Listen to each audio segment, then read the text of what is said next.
Hello and welcome once again. You're here in the Division of Education, Innovation and Energy's e-learning program. We are looking at CAPE Communication Studies, and I'm your facilitator, Kimmery Richardson Thomas. Last session, we paid attention to how students can apply any of the different levels of comprehension to examples of spoken and written material. We looked at understanding the purposes of active listening and how to apply them to selected situations. And we also focused on how to analyze purposes for and types of reading. Today, as we move forward, we're going to focus on your ability to identify formats, organizational features, and modes of expression of different types of writing and speech. You'd also look at how to identify and articulate the writer's main point, purpose, organizational strategies, language techniques, and tone. And finally, you should be able to identify and analyze language elements and literary devices from passages that would be read to you. We're going to start off by looking at how to identify the main point or main idea. Let's take a look at this video. There are all kinds of crimes in this city, and all sorts of clues to solving them. But when those clues are hidden in a piece of text, that's when they call me in. Detective Dietz, Text Analysis Unit. What's going on, officer? Missing person, detective. The neighbor says the man who lives here went to his mailbox earlier today, and now he's vanished. Third case like this today. Mailbox left open. 2 red shoes sitting right in front of it. Any other clues? Just this article that was in the mailbox. Let's see if we can get the main idea. Deke Malloy has been hunting for comets in the night sky for many years. He hopes to one day discover a new comet that will be named after him.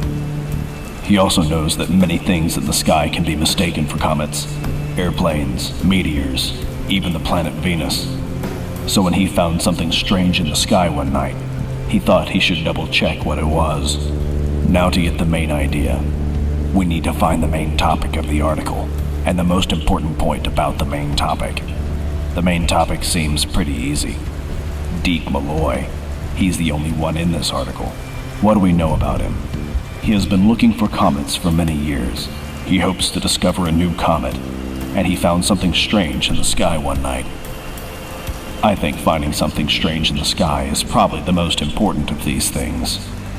So I need to put the main topic, Deke Malloy, together with the most important point to get the main idea. Deke Malloy found something strange while searching the sky one night. That's the main idea? Do you think it's connected to these shoes? I'm not sure. I think we had better find this Deke Malloy.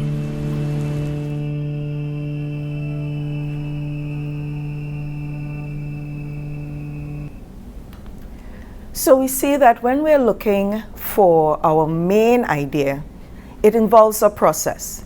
The main idea or the main point of a piece is the same as the topic or its thesis statement. It refers to those words or sentences that capture the essence of the overall piece of writing, so that you should be able to extract from an entire piece what is the main thing that this extract is about. The thesis or topic statement is generally found in the first or last sentences of the introductory paragraph because the main idea should be stated very early. However, sometimes it's not stated and it has to be inferred from the passage. And last week we talked about inferencing as a comprehension skill. So let's take a look at how you can find the main idea by looking at an example from a passage. When the Atlantic slave trade began decimating the Congo, that nation was under the reign of a Mani-Congo named Nzinga Mbemba, Alfonso, who had gained the throne in 1506 and ruled as Alfonso I for nearly 40 years. Alfonso's life spanned a crucial period. When he was born, no one in the kingdom knew that Europeans existed. When he died, his entire realm was threatened by the slave-selling fever they had caused. He was a man of tragic self-awareness, and he left his mark. Some 300 years later, a missionary said, A native of the Congo knows the names of 3 kings, that of the present, that of his predecessor, and that of Alfonso. How do we go about finding the main idea in a passage such as this? Now, we said previously, that the main idea can usually be found at the beginning of the extract. So, in order to find the main idea, we start off by asking ourselves, who or what do you think this passage is about? In other words, what is the topic? If we go back to our passage and we pay attention here, we can identify that the main idea may be that thing or person that is being spoken about throughout the passage, that you're seeing more than anything else or anyone else. When we look at our passage, you can see the name of Alfonso, Nzinga, Mbemba. Alfonso's here. We see his name again here, Alfonso first. We see Alfonso's life. To continue, we are going to see that they speak about when he was born, when he died, his entire realm. So there are pronouns that are referring to Alfonso. His name is mentioned again here. This can lead us to conclude that the topic or our main idea in our passage is Alfonso.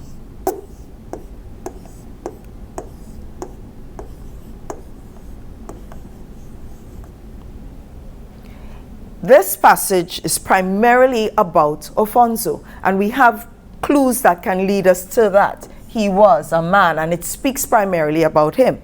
When we get to the next part, it asks, what are the supporting details? So let's go back to our passage. The supporting details that helps us to understand more about who Alfonso is.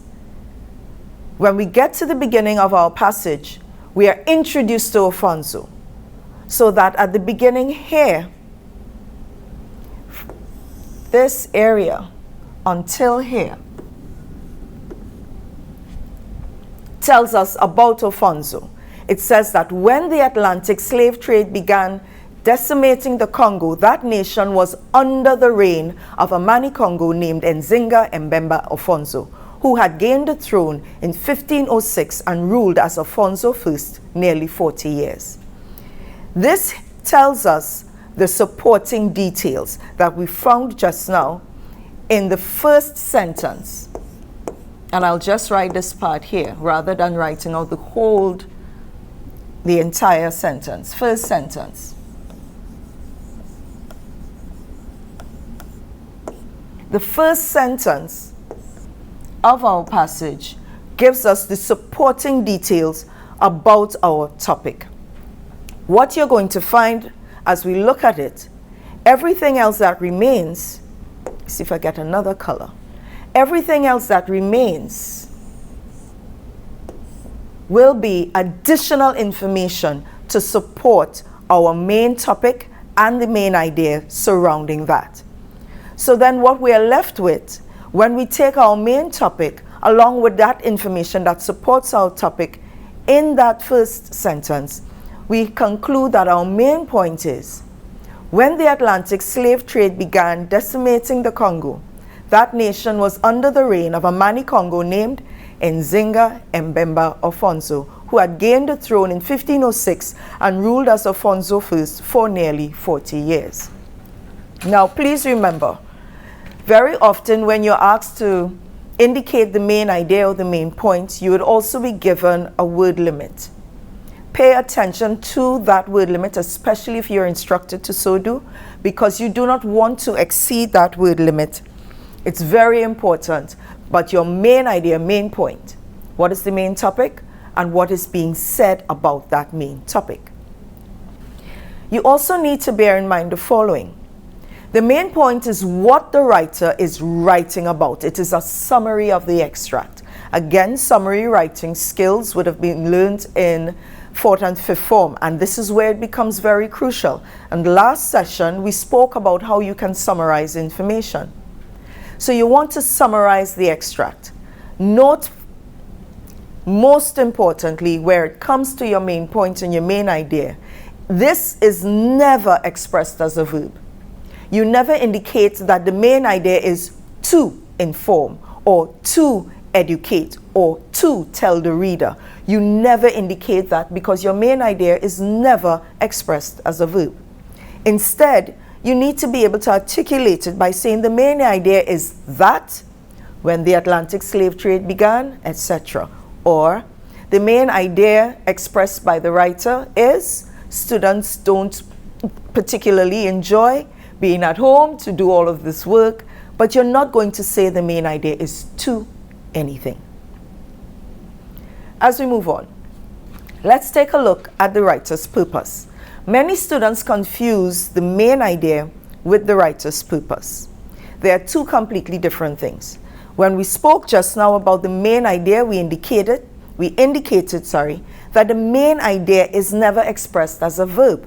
However, when you speak of the writer's purpose, that purpose is always articulated as a verb.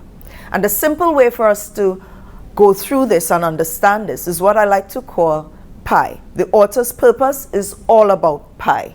Very simply put, writers can write for three main reasons, but they can expand or they can all fall under one of these three. The first slice of that pie is to persuade. The second is to inform. And the third is to entertain. So, how best can I get you to remember this? I always like to try it with a song.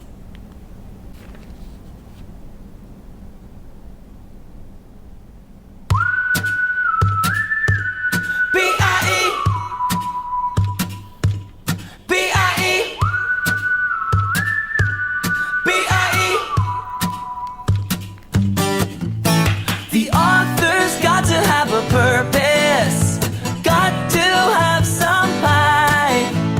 Persuade, inform, entertain. Don't forget to have some pie.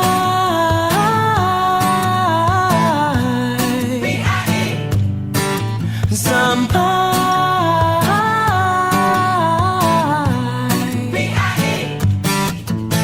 Today I'm gonna write something, but I'm not sure what to say. I must choose my words carefully. It's the only way to explain. Somebody say P. P is for persuade. It's the first letter in our pie. It means we've got to convince our readers that we know what we're talking about. Here's why. Because the author's gotta have a purpose. Got to have some pie. Persuade, inform, entertain. Don't forget to have some pie. Some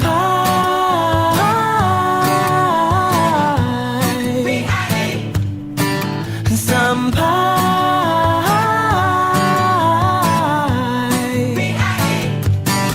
Somebody say I. I is for inform. We've got to teach a reader what we know. Inform means to educate. Our words will help the readers grow. Somebody say E. E stands for entertain. Our readers got to have some fun. Do you enjoy reading every single word you write? Chances are so will everyone. You see, the author's gotta have a purpose. Got to have some pie. Persuade, inform, entertain. Don't forget to have some pie. Some pie.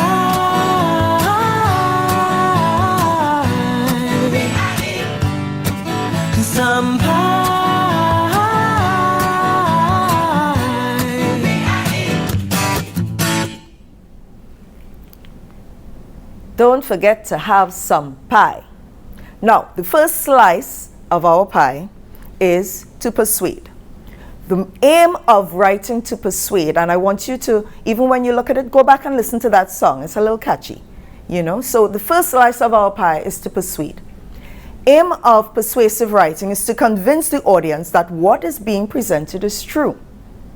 It is to challenge opposing ideas, and it is also to coax the audience into accepting your points of view through rational argument, supporting judgments, your values and beliefs, emotional language. Now, these are not the only ways in which you can convince your reader or try to coax your reader, but these are just a few, and we're going to go into a bit more detail. But I want us to pay attention to a few words here. When we talk about convincing, how do you get someone to believe what you are trying to say? And it's not just about making a lot of noise.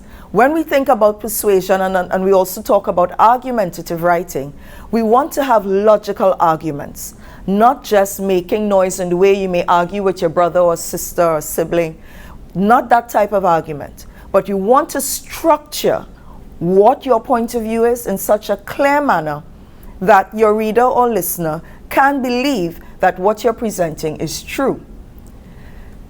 Now, sometimes, and again, this is one of the key things about persuasive writing, it may not be that it is actually true, but you want to find ways to convince them that it is. Now, I'm not saying to you to go and lie. We're not doing that.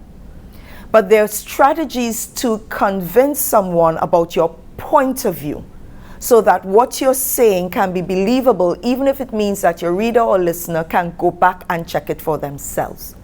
But it has to be logical enough that they may be able to change their point of view. You want to challenge the opposing idea, which is to say that whoever is saying something that's contrary to your point of view, you want to be able to challenge them to the point that they may change their mind. And again, it is to coax. You're not going to make a lot of noise. You're not going to beat them over the head. How can you use language to coax your audience, those people who are listening to you or reading what you've written? How can you coax them to accept your points of view? So we're going to look at some of these ways that you can do that as we explore in a bit more detail writing to persuade. There are types of persuasive writing that can include, and not limited to, political essays, political speeches. Political speeches is one of the easiest and most popular ways for us to hear logical argument and logical persuasion. We would hear politicians who go on the campaign trail and they want to convince you to vote for them. Many of you at your schools, you have student councils, and at the student council level, many students would have put themselves up for posts within your student council. They would have found ways to convince you through their language and through their actions to vote for them. Advertisements. What are those strategies that are used by companies, businesses, organizations to get you to buy their products or to buy into their ideas? Advertisements are a way of persuading. Critical essays. And these you're going to find especially at your level at sixth form and even more the higher levels of tertiary education. What it is you're going to write to convince your reader about a particular point of view and the supporting documents that you're going to include. Letters to the editor that we would find in our newspaper. Sometimes you want to be able to convince the reading audience that a suggestion made by a group, an organization may be a good idea, and you want to support it by sending a letter to the editor of the newspaper to share your view and convince the reader. And then we have letters of recommendation. Many of you, when you're finished with sixth form, you're going to be going back to your teachers to get letters of recommendations. And you want your teachers to write something that is so convincing that whoever reads it will adhere to what it is you are trying to accomplish, what you're applying for. And all of these are ways in which we use persuasive writing. Now, organizational strategies. When you're doing your exam for Cape Communication Studies Module 1, very often when you're given that extract, you're asked to indicate the writer's purpose, and you need to find organizational strategies and language techniques that support that purpose. When we look at organizational strategies, a little tip that I want to give you to help you distinguish between organizational strategies and language techniques. Organizational strategies are sort of like, and I like to use a lot of food analogies when I'm explaining something because we all eat, so we can all relate to food. Your organizational strategy would be like how you lay out a table depending on the type of meal you're going to have. If you're going to have a formal dinner, the table setting is going to be quite different if you're having a beach line and you're going to eat. The level of formality and your purpose will determine how you lay out the food that you're going to eat, the cutlery that you're going to use, and so on. So when we look at an essay or any kind of writing, the organizational strategy will depend on what is the purpose, and again, it's looking at how are you going to lay out that information? How are you going to, where are you going to put what? Again, if I use the example of a formal dinner setting, you're going to put your plate, you may put your knife and your fork in one area where you're going to put your water glass, all of these things that are crucial. But if you're home liming with some friends and you ordered a bucket of KFC and you're using plastic plates and plastic forks, people will serve themselves. It's a different type of organizational structure based on the setting and the purposes of the gathering. So organizational strategies that we use for persuasion include compare and contrast, cause and effect, advantages and disadvantages, problem and solution, transition words, analogy, use of evidence, source of authority, scientific appeal, counter-argument. You can get a piece of writing that is an example of persuasion, and it may not have all of these. It may have some. Your job as the reader, as the person, as the student who is being examined, would be to see how many of these elements you are able to find in the piece that's being presented to you. Now again, because most of what we're doing here is review, I don't just want to assume that everybody knows what all of these mean. When we talk about compare and contrast, you're going to look at ways in which something may be similar, and again how that same thing, those same things can differ. This is what compare and contrast would look at. How are they similar? How are they different? You're going to look at cause and effect, and this is a very powerful tool in persuasion. You look at a situation, this is what has resulted. What are the effects of that? What are the things that would occur as a result of that? Advantages and disadvantages. You want to be able to identify if you're seeing in a piece of writing that they've indicated why something is a good idea, and then also why it will not work. Sometimes you can get a piece of writing that may not include both the advantages and disadvantages, but it may give you one. Again, if the writer is trying to persuade you of a particular position. You want to be able to identify if the writer has indicated that there is something that is wrong that needs fixing, and they've also presented how to fix it, our problem and solution. You want to also be able to be aware of transition words, those words that lead into another paragraph that help with the smooth flow of the entire passage. And I want to encourage all students to do a search for transition words. They're very, very important, not only for you to be able to identify them in writing, in an extract or passage, but you need to also be able to include them for your essays. CSEC pays attention to and awards marks for your use of transitions. So pay attention, go and do a search on transition words and how to use them, the different types, and where they should be used. Is the writer using analogy? Did the writer give you a little story that would introduce the topic, that would introduce the point? Look out for things like that. Use of evidence. Did they indicate that there was some statistics that they would have found? And use of evidence very often goes along with the source of authority. Who said this? Is it a reputable organization, a reputable source? Recently, yesterday in fact, and yesterday would have been the 29th of April, we heard from a reputable source that Trinidad and Tobago is doing quite well in how it's handled and how our government has handled the COVID-19 situation. And we were able to confirm it by checking the source and looking at the evidence that it's a reputable source. You're looking at scientific appeal. Is there information in it that tells you this has been done using scientific methods? And you want to see too if the writer has included a counter argument. Did the writer pay attention to another point of view showing why that point of view cannot work? So these are some organizational strategies that a writer can use when they're trying to persuade. We spoke about the organizational strategies, so let's look at the language techniques. So where I said that the organizational strategies are how you lay out your information, how the information is organized. Our language techniques are now look at it as the menu, the ingredients that will go into this meal that you're laying out.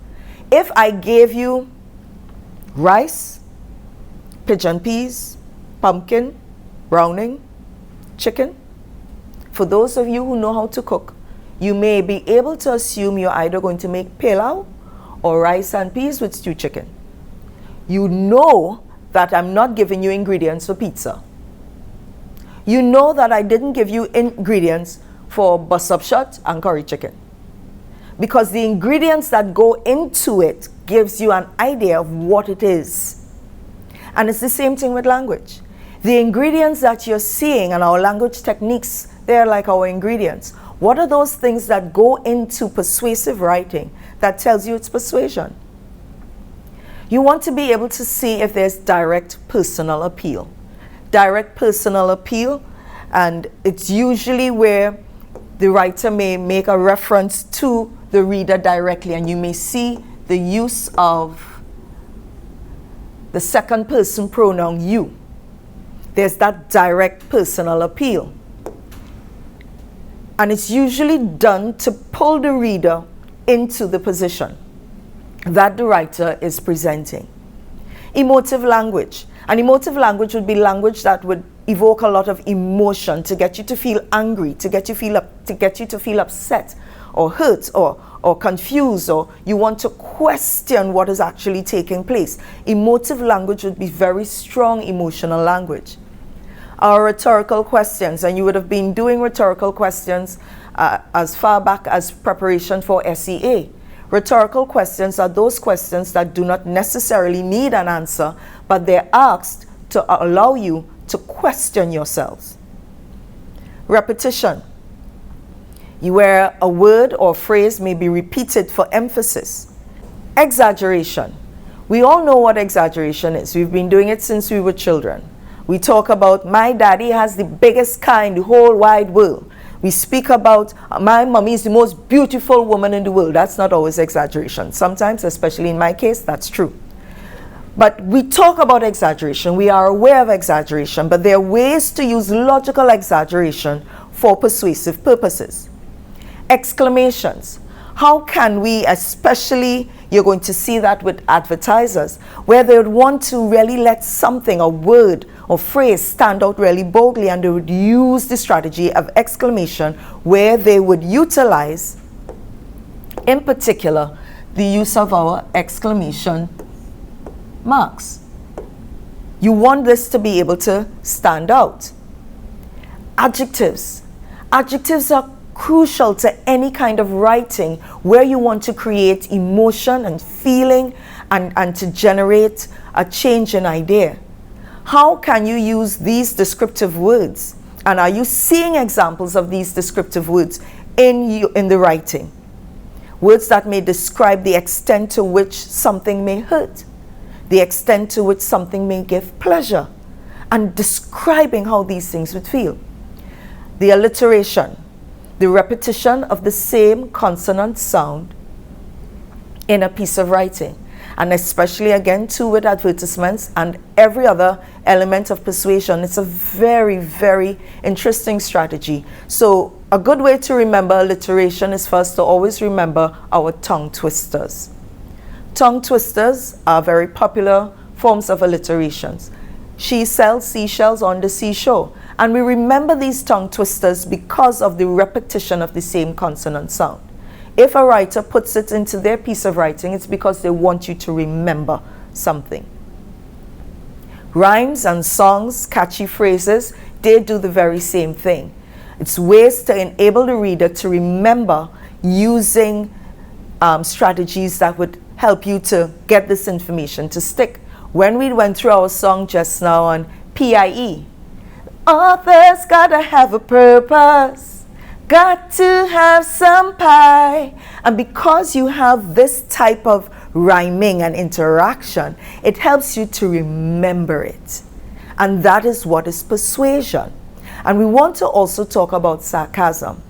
Sarcasm, I would indicate here, it's something that you really need to learn. It does not come just by learning a few words. Sarcasm has to do with an attitude. It is a tone. But the best way to develop sarcasm is to read and to listen to other language speakers. Listen to them. Listen and be able to identify when they're being sarcastic.